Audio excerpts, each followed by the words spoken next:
Chers habitants de Rennes-en-Valois, nous espérions tous débuter l'année plus sereinement, après la période difficile que nous venons de passer. Mais la crise sanitaire en a malheureusement décidé autrement. En dépit des circonstances, la communauté de communes, grâce à l'engagement de ses élus et de ses agents, a poursuivi et lancé en 2021 de nombreux projets. La révision du plan local d'urbanisme intercommunal a ainsi été engagée. Elle permet notamment d'intégrer de nouveaux projets comme, par exemple, la création d'une résidence pour seniors à Vic-sur-Aisne. Cette révision était également nécessaire afin de tenir compte du programme local de l'habitat, approuvé en décembre dernier. Ce programme comprend plusieurs dispositifs d'aide financière dont vous pourriez bénéficier. Les premiers portent sur l'amélioration énergétique des logements et la résorption de l'habitat insalubre. Les seconds ont pour objectif de favoriser l'adaptation des logements pour les personnes âgées ou pour celles à mobilité réduite. N'hésitez donc pas, renseignez-vous auprès de notre pôle aménagement du territoire. Dans un tout autre domaine, je suis heureux que nous ayons réussi à relancer en 2021 des manifestations culturelles, telles que des concerts au sein des églises de Viviers, La Ferté-Milon, ou encore Vic-sur-Aisne et Villers-Cotterêts, des conférences thématiques, des ciné-échanges pour les plus petits, ou encore des sorties avec l'Office de tourisme. De même, le service enfance-jeunesse est mobilisé tout au long de l'année pour mener des actions avec les écoles, organiser le forum enfance-jeunesse qui rencontrait un franc succès, ou encore des sorties et des séjours de vacances. Nous avons également eu la satisfaction de lancer un deuxième espace France Service. Après Vic-sur-Aisne en 2020, celui de Villers-Cotterêts a ouvert ses portes le 1er octobre dernier.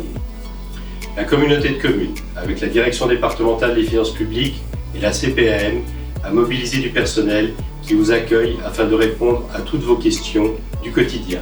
Impôts, santé, CAF, dossier retraite. Cet espace est installé dans les anciens locaux de la trésorerie, rue Alexandre Dumas. N'hésitez pas à vous y rendre. En outre, tout comme en 2020, la CCRV a été particulièrement présente aux côtés des entreprises pour les aider à traverser la crise économique. Je me réjouis que nous ayons pu maintenir la Foire Expo en octobre et lancer, avec la Chambre de commerce et d'industrie de l'Aisne, une plateforme d'achat en ligne. Ceci afin de favoriser le commerce de proximité. À partir de cette année, des changements interviendront concernant la collecte de vos différents déchets.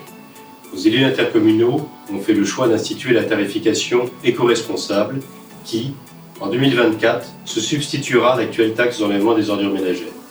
Cette nouvelle facturation sera plus juste, plus équitable, car elle reposera sur la quantité de déchets ménagers que chacun d'entre nous produit. Elle nous incitera à trier mieux, à gâcher moins et à composter quand nous disposons de l'espace pour le faire. Ainsi, nous favoriserons la valorisation de nos déchets et la diminution de leur enfouissement dont le coût va devenir, pour chacun d'entre nous, de plus en plus lourd à supporter. En effet, la taxe sur les activités polluantes que nous payons pour enfouir nos déchets aura augmenté d'ici fin 2025 de 160%. Nous devons donc agir dès aujourd'hui pour maîtriser le plus possible l'évolution de nos factures. Des agents de la communauté de communes viendront prochainement à votre rencontre pour mener une enquête de terrain. Ils répondront à vos questions et vous distribueront de nouveaux bacs munis d'une puce permettant d'individualiser les factures que vous recevrez à partir de 2024. 2022 sera une année historique pour Rennes-en-Valois. Au sein du château François Ier de Villers-Cotterêts, la Cité internationale de la langue française, souhaitée par le président de la République, ouvrira ses portes. Votre communauté de communes continuera de s'investir pleinement aux côtés du Centre des Monuments Nationaux, le CMN, dont je salue le travail remarquable. La Cité constituera la pierre angulaire du développement culturel et touristique du Soissonnais et du Valois. Nous devons tous, élus, habitants, entrepreneurs, commerçants, nous mobiliser pour assurer la réussite de ce projet et faire du Valois, auquel je suis si attaché, une destination phare. Notre territoire mérite d'être reconnu à travers les grands noms de l'histoire et de la littérature qu'il a accueillis, son patrimoine remarquable et sa forêt majestueuse.